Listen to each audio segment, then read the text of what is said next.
Desde su primera publicación en manga en 2009 de la mano de Isayama hasta su estreno anime en 2013 de la mano de WIT Studios junto a Production IG, Shingeki no Kyojin fue un boom global, fue un mega éxito dentro y fuera de Japón, fue un fenómeno mundial que trascendió en la cultura popular. Solo en Japón para el 2021 acumulaba un total de más de 100 millones de volúmenes vendidos, tiene una atracción en el Parque Universal y en el pueblo natal de Isayama levantaron estatuas de bronce referentes a la serie. Esto no es una broma ni parece estar editado, esto es real. De este lado del charco la gente está loca con Shingeki. Conozco personas, montones y montones de personas que no ven anime de manera regular, pero se vieron todas las temporadas de la misma. Y si nos preguntamos ¿qué provocó este éxito? Tenemos que devolvernos, como dije antes, al inicio, 2013, año en el que se publicaría el primer capítulo de Shingeki no Kyojin. ¿Qué tal? Pura vida, soy Lama y hoy vamos a hablar de la primera temporada de Shingeki no Kyojin sin spoilers. El inicio de la obra maestra más icónica de la cultura desde Dragon Ball, posiblemente. Eren, ¿por qué estás llorando? 自分の命を懸けるんだ。俺らも勝手だろ。この世に生まれたからだ。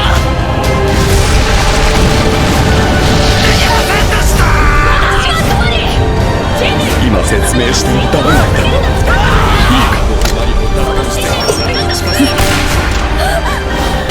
何しやがる。よくもそうだぞ。前進せよ。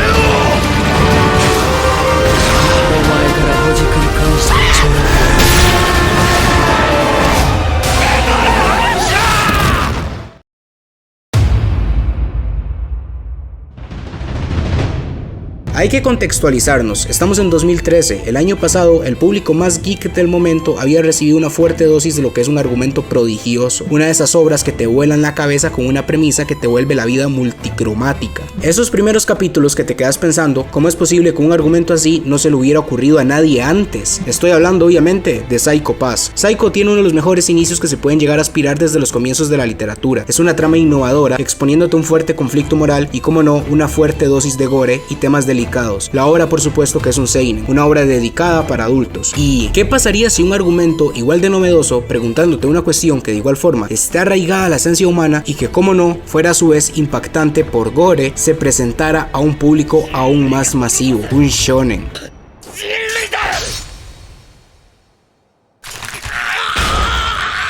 El primer capítulo de Shingeki no Kyojin es poesía. Arrancaba con unos pájaros volando, que sería un elemento que se repetiría solo en esta temporada un par de veces más, simbolizando la libertad y el cómo es el núcleo de la humanidad y el tema sobre el que va a girar la obra. Y solo en esta primera escena ya tenemos una de las imágenes más impactantes de la industria: un titán sin piel asomándose por encima de un muro y un narrador que nos daría presagio, recordándonos la vergüenza de ser humano y vivir encerrado con miedo, con una música espectacular y dándonos un plano general donde no veríamos las huellas del susodicho titán, es decir, que no llegó caminando. Un detalle muy sutil y al que es difícil prestarle atención, y aunque lo notes y lo veas, el pensamiento más obvio es que fue un error de dirección, de animación, pero no, todo aquí está pensado. El primer capítulo, antes del boom y la fiesta de sangre, antes de la entrada de Shinganshina, es una bomba de información que es entregada de manera elegante, sutil. Los planos y la increíble dirección del anime ayudan a digerir todo esto, porque ciertamente se siente la calidad, y sé que esto es algo demasiado ambiguo, pero se siente que es algo distinto. Múltiples cortes para pasar de una escena a otra, y el estilo de dibujo claramente dictarían que hay que poner cuidado a los detalles, que hay que saber ver trasfondos.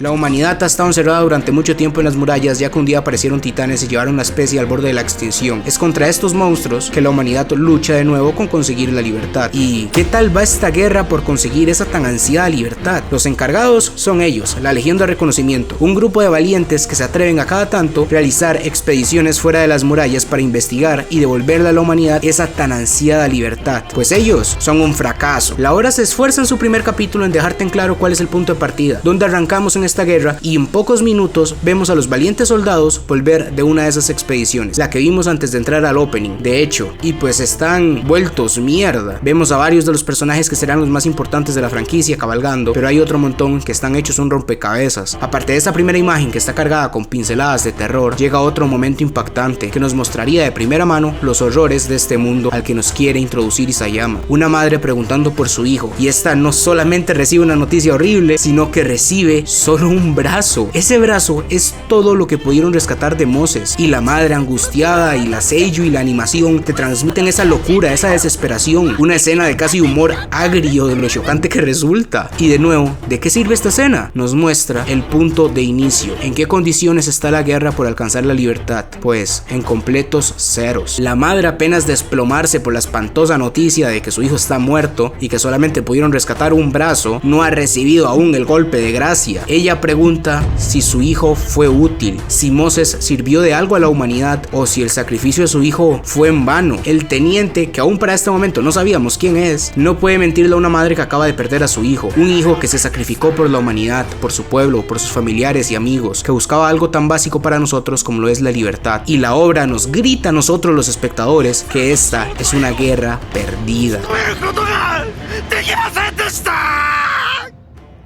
Es increíble ver todo este pesimismo donde ya se abandonó casi toda esperanza de salir de las murallas en el gentío. Se oyen los cuchicheos donde se menciona que tan solo son un mal gasto de impuestos y que es mandar hombres a morir en vano. Pocas conversaciones como al principio que Eren y Mikasa tienen con Hannes nos revelan cómo ya incluso la humanidad se está habituando a ese estado de animales de corral. Es como un pájaro habituándose a su jaula. Y ya ven como raro alguien que piensa como Eren, que desea algo tan básico para nuestra esencia humana como lo es la libertad, poder salir de esas malditas murallas. Y me encanta un comentario de Armin al principio que sirve como punto de partida para el desastre, donde deja ver lo obvio. La gente entre las murallas se siente a salvo, confiada, ya que en 100 años no ha pasado nada malo, pero eso no significa que no vaya a pasar nada. En la destrucción y en la masacre que significó esa escena, no se cortaron, lo mostraron a lujo de detalle. Un pensamiento que me llega muchas veces que veo esta clase de escenas es: si Miura, el autor de Berserk, hubiera dibujado esto, definitivamente hubiera dibujado un tipo con el hueso del fémur afuera, escupiendo sangre hasta morir, y eso está claro. Pero de nuevo, esto es un shonen, y nunca se había visto algo parecido en la demografía, y wow, la estética de terror definitivamente existe en la obra, y pocas formas hay de mostrar esto de una manera más cruda. Si la masacre anterior con ese factor de terror ya era difícil de ver en la demografía, la escena donde un titán se come a la madre de Eren es directamente un hito. Esa escena por sí sola fue el shock completo que le dijo a todo Occidente que de este lado del globo no hay nada parecido. Este fue el verdadero punto de inflexión en la obra para marcar su éxito, y pasó en tan solo su primer capítulo. Nuestro protagonista vio de primera mano lo débil que es la humanidad ante su depredador cuando Hannes fue incapaz de hacerle frente al titán, y vio como su madre le pedía que huyera mientras ella era asesinada y comida por una de estas bestias. Y este fue el verdadero punto catártico con el que sabríamos que estábamos viendo algo muy único.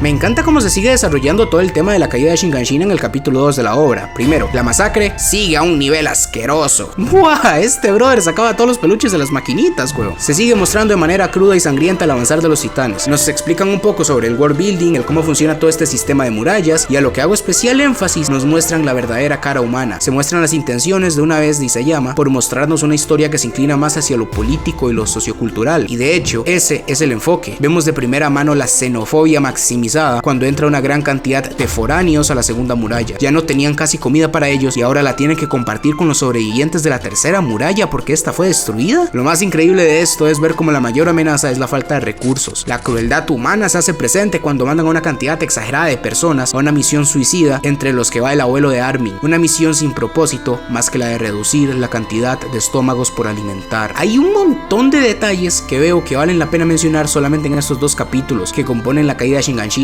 Número 1. Como espectadores, al principio no se nos deja en claro el real valor en pérdida que significa la devastación de la puerta a manos del titán acorazado. Esa es la segunda puerta y la causa real de perder un 20% de la población mundial. Número 2. Cómo los barcos que tienen dentro de las murallas funcionan por un medio de mecanismos de cables, porque claro, nunca han salido de las murallas, o al menos la información que tienen es muy escasa, por lo que no saben de conceptos de transporte marítimo. Son pequeños detalles que alimentan el world building. 3. ¡Es Annie! 4. Hannes es un personajazo y este fue mi principal motor por el que empecé la obra y decidí continuarla. Los personajes se sienten reales en esta introducción a la historia. Claro, están en un mundo espantoso, pero aún así son humanos. Todos los comportamientos mostrados, que no son pocos, en solo estos dos capítulos, tienen una razón de ser. Ver a Hannes y sus compañeros relajados porque claro, no ha pasado nada en 100 años. Ver cómo hay humanos que simplemente no se pueden quedar queditos y conformarse con ser ganado. Las críticas de los ciudadanos con los impuestos. La relevancia exagerada que toma el grupo clérigo en este mundo medieval. Cómo tienen múltiples planos donde son el centro, el cómo rompen los actores de voz y logran transmitir esa aflicción y un juramento de venganza más que justificado.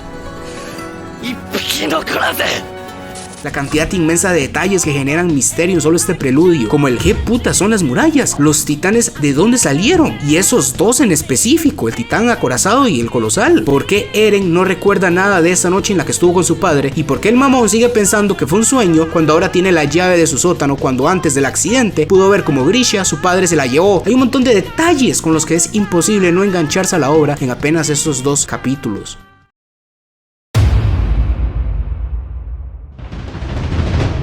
Comenzamos con los capítulos de paz, donde nos presentan a muchos de los compañeros que tendremos en esta aventura, soldados en preparación para las fuerzas militares. Introducción de personajes básicamente: Yang, Connie, Bertholdt, Reiner, Annie, Krista, Marco, Patata, etcétera, etcétera, son un montón. Pero este es un alivio refrescante con comedia después de toda la masacre que fueron los primeros 2 capítulos. Vemos la inocencia de Connie, la vigorosidad de Yang, el cómo es alguien con metas claras y muy sincero, el alivio cómico que representa Sasha y el cómo será esa pieza que los mantenga juntos a todo el equipo. 何故人は芋を食べるのかという話でしょうか。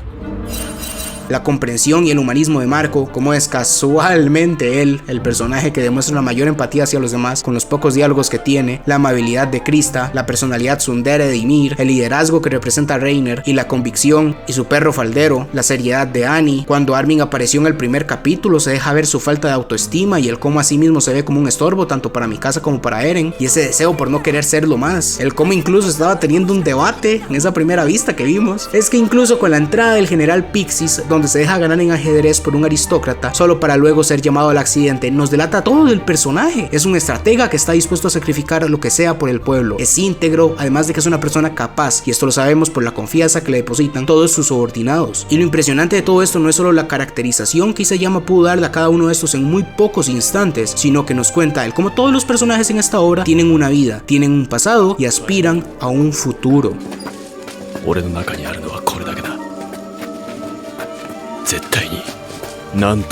Un punto clave para que en una obra donde va a predominar la muerte como concepto, esta tenga un mayor peso. Conocemos el pasado de Bertholdt, la meta de Reiner, incluso los comportamientos idiotas de Sasha tienen una explicación. Claro, ella viene de las montañas, de un lugar que vive de la cacería, donde son casi autosustentables. Claro que si va a la cocina y ve una papa al horno se la va a comer. No sabe de las reglas o la etiqueta que se mantiene en la ciudad, ni bueno, la crisis por la falta de comida. El propio Connie fue educado en una villa también bastante rural, y esto se nota también en su comportamiento un poco más inmaduro, como cuando le pregunta a Eren si llegó a ver al colosal aquel día, ya que Eren cuenta que es de Shiganshina y que como es un titán normal. Es muy disfrutable esta clase de momentos donde comprendemos que todos tienen deseos propios y un razonamiento, principalmente porque el autor ya nos dio razones con anterioridad para que le prestemos atención a los detalles. Estas épocas de paz duran poco, bueno, paz muy entre comillas, porque como la propia obra no para de gritarnos, la paz no existe en una prisión, y el asunto es que tan solo el segundo capítulo sin que haya una masacre, pues vuelva a dar inicio el Festival del Humano.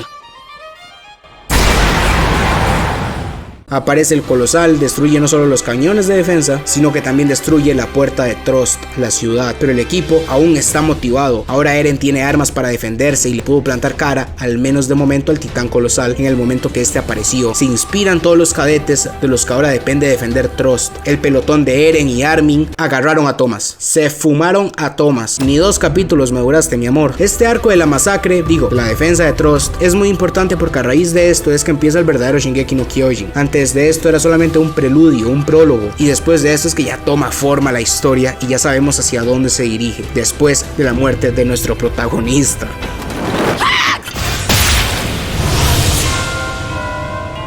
Una vez que Eren se sacrifica por Armin, conocemos por completo el personaje de Mikasa. De momento había sido solo una especie de perro faldero de Eren, pero ¿quién soy yo para juzgar? Han sido solamente 5 capítulos. Y más temprano que tarde, conocemos todo del personaje. Justo después de la muerte de Eren, tenemos la famosa escena del comerciante en medio del ataque de Trost. Es increíble el cómo no se deja de hablar de sacrificio en este enfrentamiento, y el cómo el comerciante defiende que para salvar más vidas, ese carro vale más que 1000 personas. Y hasta que no pase esa carreta, no dejará pasar a ninguna. Con esta misma frase sobre la boca, Sokka llega a mi casa diciendo que entonces espera que él entienda el por qué va a morir. Todo esto mientras nosotros ya sabemos que Eren pues estiró la pata, de nuevo entre comillas. Y aquí con todos estos juegos casi se llama de sacrificio, muerte, etcétera, comienza a desarrollar. El pasado de mi casa, que lo vemos de igual forma en este capítulo, es aterrador. De nuevo, el verdadero villano en esta obra es el humano. Mi casa tenía una bella familia la cual fue masacrada solo por querer raptarla a ella y a su madre en una trata de blancas. Sus padres fueron asesinados en su cara y vemos que ese apego que sienta Eren es ocasionado por esa vista que tuvo de pequeña, donde él vengó a sus padres y además fue él quien le dio la fuerza a ella para poder pelear. Ese es el contexto detrás de que sea simplemente un perro faldero de Eren, pero con la muerte del protagonista hay un cambio, pero siento que no termina de concretar, de formar un desenlace y se vuelve todo muy básico, como el capítulo 6 acaba con ella diciendo que mientras esté con Eren será capaz de cualquier cosa. Y claro, nosotros ya teníamos el contexto de que Eren ya le estaba haciendo digestión al barbón, pero cuando se enfrenta a la noticia, el delivery también me deja algo que pensar, porque es medio extraño ver al personaje que ciertamente diálogos pocos tiene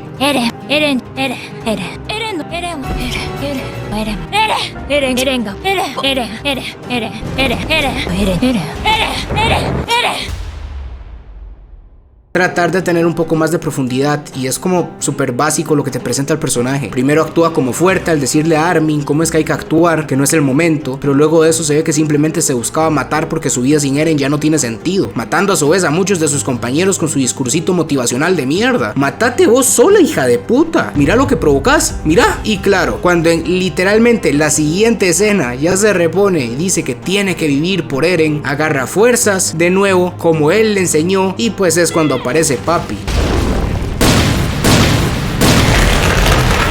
Y no sé, para lo que es Shingeki no Kyojin, que es una obra que busca siempre dejarnos lo peor y lo mejor del humano, explorar bien en detalle esas facetas, se me hizo tremendo mierdón todo lo del personaje de mi casa, más habiéndole dado ese pasado tan crudo. No es que sea incoherente, al contrario, siempre se vio como la perra de Eren, solo que sí muy básico para tanto rato que nos gasta en pantalla, que a ver, bueno, tampoco es tanto, pero para el ritmo frenético que tiene la obra, sí se siente un fuerte parón tener todo esto. En medio de lo que descubrimos que ese titán extraño sigue siendo Eren, es increíble como la masacre continúa e Isayama logra mostrarnos escenas cada vez más crudas. El terror se siente, se hace presente porque ya no solo están matando a NPCs de fondo, o sea, mataron al buen Thomas. Acaban de destruir la puerta de Trust porque volvió a aparecer el titán colosal a su antojo, apareció y se iba a fumar la segunda muralla, y si no fuera por Eren, el plan improvisado de Armin y la aprobación del general Pixis, hubieran perdido la mitad del territorio que tenía la humanidad en ese momento, es decir, hubieran perdido de la misma forma la mitad de la población, como lo sucedido hace años en Shinkanshina, porque claro, ahora no solamente van a perder el 20%. Entonces mi punto y a lo que quiero llegar, yo entiendo que este imbécil en el momento está totalmente cagado y quería matar a Eren, está viendo una masacre en ese momento, los titanes acaban de entrar a las murallas y Eren acaba de salir de un titán, es lógico que este mamón quiera fumárselos a todos, el ambiente está muy tenso y Armin dio la peor justificación que oí en mi vida para salvarlos.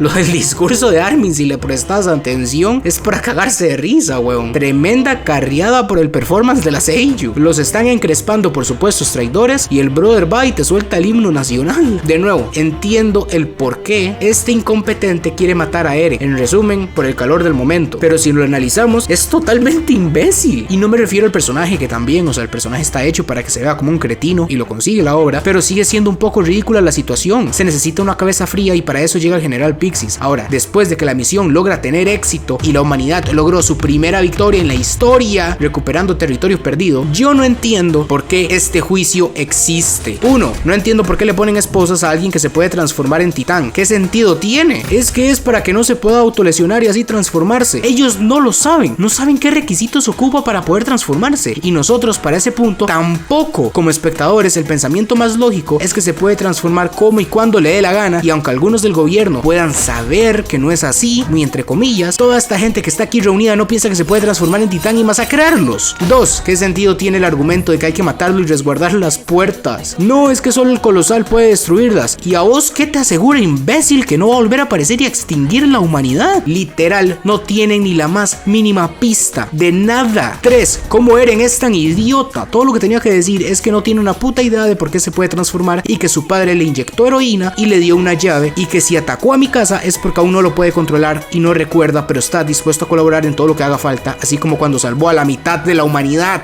Es la única herramienta que tiene la humanidad para recuperar a María. ¿De qué manera matarlo es una mejor solución? Pero se pone a gritar de que todos son cobardes y que solo él es valiente y que tienen que confiar en él por eso. Y de nuevo, es un discurso ridículo, pero que es carriado por la sello y la musiquita de fondo. 4. ¿Qué clase de solución es la de Levi de simplemente cerrarlo a pichazos? ¿Alguien le puede explicar al enano que si existe un debate que no debería existir en primer lugar es porque tienen miedo de cuando sea un titán y no humano? Sí, bueno, golpéalo así cuando se transforme en un monstruo de 16 metros, genio. 5. ¿Por qué la gente parece convencida por el golpe argumento de Levi? 6. ¿Por qué la solución de Erwin es ponerlo a prueba en una misión de expedición si él mismo ya demostró que puede colaborar con la humanidad, dándole la única victoria que ha tenido esta en toda su historia? Nadie piensa mencionar eso en este juicio de mierda. Dios, qué estrés con esta ola de imbécil. Al final el golpetruco de Levi tuvo más éxito del que debería, creo yo, ya que Eren fue trasladado a la Legión de Reconocimiento. Y de nuevo, volvemos a la introducción de personajes. Petra, Aurubo, Elt, Gunther, los 4 son la élite, la creme de la creme, soldados elegidos a dedo por el Capitán Levi. Y me parece que esta es una de las mejores cosas que hace la obra, y es tomarse estos pequeños tiempos para exponer a sus personajes, mostrarnos cómo son y que logremos empatizar con ellos, involucrarnos en la historia. Y como dije antes, esto es algo que debería ser vital para una obra con el carácter de Shingeki, donde cualquiera puede morir en cualquier momento. Esto ayuda a que el suspenso siempre esté presente. Los 4 rebosan personalidad. Petra es muy amable y puede entender con facilidad la situación en la que está Eren. Incluso siempre le habla como con comprensión cuando se dirige a él. Aurubo es lo mismo, solo que por su actuar es diferente del resto. Tiene una personalidad única y no me refiero al chistecito de que se muerde la lengua 2 veces y casi se muere. Es verlo un poco más prepotente, confiado en sus habilidades e incluso como cuando quiere imitar al Capitán Levi. Son características que lo distinguen del resto de personajes y más allá del diseño de sus dibujos, es muy fácil reconocer a cada uno de ellos. Es algo impresionante de Isayama porque tampoco es que exagera sus personalidades o las hace más cartoon. Se mantiene dentro de lo maduro, si así se le puede llamar. A diferencia de, qué sé yo, One Piece, donde claro, podemos reconocer a cada Mugiwara, pero porque Frankie anda gritando super y Chopper hace esos gestitos cringes. Esto es algo impresionante que logra hacer Shingeki si tomamos en cuenta la cantidad exagerada de personajes que tiene y el cómo casi siempre en la obra estamos viendo solo acción pura y dura. Aquí en esta pequeña pausa, este arco de transición, también tenemos más desarrollos del que es el mejor personaje de toda esta primera temporada de lejos, Yang. Su introducción, como dije antes, es increíble. La manera que Isayama le da carácter al comienzo, le da rudeza, pero a la vez se muestra sincero. Es él quien tiene un mayor cambio, un mayor desarrollo en tan solo esta primera temporada. Al igual que la mayoría, se quería unir a la policía real, estar dentro de la última muralla, servir al rey para estar a salvo, pero todo lo que experimentó, ¿cómo sería capaz de dejar tirados a sus amigos? No es una casualidad que de los pocos personajes que tuvieron diálogos, Marco haya sido el primero en morir. No solo era el más noble, sino que se llevaba bien con todos, incluso con Yang, que era un poco más antipático, y es quien le dio las fuerzas y la confianza que necesitaba para unirse a la Legión de Reconocimiento. El grupo característico de la Legión comienza a tener dudas en el momento de unirse, pero a Yang es a quien más de desarrollo se le dio en todo esto. Incluso una vez ya dentro de la Legión, me encanta lo precisos que son los diálogos del personaje antes de salir a la expedición, porque claro, de manera lógica, Eren es la única esperanza de la humanidad, pero eso no quita el hecho de que intentó matar a su perra. Yang lo deja en claro, es necesario hablar de esto porque en los momentos más cruciales puede llegar a generar dudas. Ellos no son los protagonistas, el prota es Eren, y ellos pueden morir sin tan siquiera ser vistos como le pasó a Marco. No todos están dispuestos a morir por Eren, y toda esta tirada de mierda es solo para darle ánimos, confianza y responsabilidad al mismo de que lo tiene que hacer bien, tal como dijo antes de morir Marco. Yang es quien más madera de líder tiene. ¡Qué personajazo! Muy pocos diálogos, pero todos muy precisos. El ritmo de la obra es riquísimo, porque sabe cuándo tiene que tomarse a sí misma con más dinamismo y cuando es tiempo de simplemente dejar ser. Interactuamos con uno de los líderes de escuadrón, como lo es Ness, e incluso conocemos el nombre de su yegua, y a pesar de que en este momento solo tiene un diálogo, al ser algo más o menos cómico es fácil poner una cara. Bueno, hermano, fue un placer conocerte. Aparece el titán hembra y vuelve la masacre. Ya antes, en una conversación entre Erwin y Mike, se deja ver que Erwin tiene segundas intenciones con esta misión, ya habiéndose descubierto que lo más probable es que Colosal y el acorazado sean humanos, y viendo que hay un traidor en la legión porque mataron a Sony y Vin, que eran los dos titanes con los que Hanji estaba experimentando, comienza el plan de combate, emboscar al traidor. Y esta clase de estrategias de combate están súper bien empleadas en la obra y funcionan de manera lógica. Antes no lo mencioné, pero en el ataque de Trust pasa algo similar, y es Armin quien de nuevo, tiene que crear una estrategia para que todos puedan salir de un edificio donde estaban encerrados. Y tiene sentido la estrategia y funciona. Ahora en esta expedición, Erwin repartió distinta información entre los reclutas con menos de 5 años en el ejército. Y con tal de llevar a cabo su plan, aceptó a sacrificar a sus hombres con tal de llevar a la humanidad a un mañana. Montones y montones de muertes que recaen sobre sus hombros y un inicio espectacular para la escritura del personaje. Y hablando sobre la muerte, sobre sus hombros, Eren tuvo muchas elecciones para hacer durante toda esta batalla. Con todo el equipo de Levi, lo que se forjó fue la palabra confianza. Ellos tenían que confiar en Eren, así como Eren en ellos. Esta aún no sabía usar sus poderes, lo que llevó a ciertos accidentes, pero lo que para nosotros fue un capítulo, para ellos fue un mes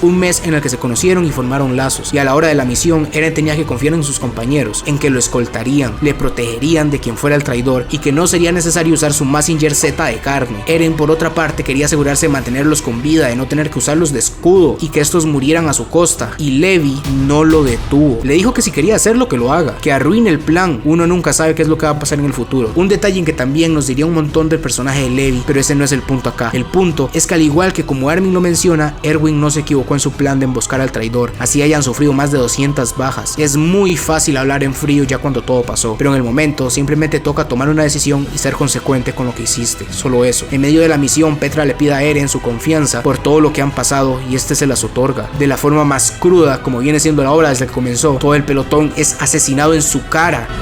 ¡Petra!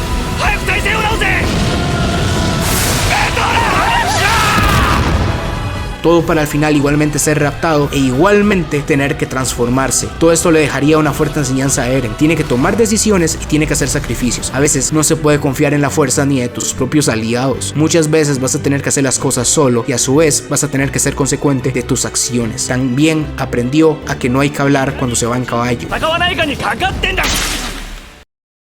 La titán hembra era Annie Leonhardt. En medio de la expedición, Annie andaba buscando a Eren para secuestrarlo y tuvo muy poco reparo en matar de una manera cínica, burlona y con muy poco respeto a sus compañeros de trago, a sus mismísimos camaradas, excepto al rubio brillante de Armin. Literalmente le perdonó la vida porque sí, sin más. No le dio la gana matarlo. Es que es hermoso, mírenlo. Ya cuando tienen las pruebas suficientes de que Annie es la traidora, que es descubierto por Armin, le tienden una trampa. Y es Armin quien va y le dice personalmente que la necesitan para sacar a Eren. Esta cae redondita, mi casa se pone celosa de Annie.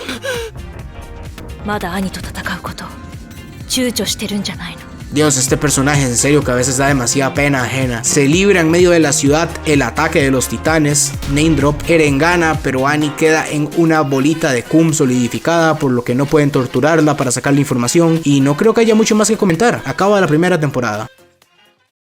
Este es el primer video de una serie donde planeaba repasar en anime lo que fue Shingeki no Kyojin. Yo en su momento me leía al día su manga, iba mes a mes y recuerdo que quedé muy disgustado con su final. Quiero hacer especial énfasis en muy disgustado. Como me leí su manga, pues no me dieron ganas de ver el anime, porque para empezar ni me gustó el final y bueno, ya ni siquiera lo animaba WIT Studios para cuando se anunció la final season. Ahora era MAPPA y ya que pasó un tiempo desde que esta franquicia ya finalizó, pues me dispuse a verme el anime y así le vuelvo a dar otra oportunidad. Trato de hacer una limpieza mental y pues voy a tratar de ser crítico. ¿Qué tan buena fue la obra? ¿Qué tan mierda fue su final? O a lo mejor ahora me parece maravilloso, cambio de opinión, no lo sé. He visto gente que se vio el anime y pues a ellos sí les gustó el final. Pero mi primera hipótesis es que es el anime más famoso del mundo y la gente que ve cosas en video tiene mucho menos criterio que la gente que lee. Y ese es un fact. Aunque igualmente, repito, no lo sé. Los invito a que me acompañen en esta aventura si les da la gana de repasar una de las obras más importantes de la historia, revivir Shingeki no Kyojin. Esto fue todo, espero les haya gustado, manténganse en el presente, se cuidan y adiós.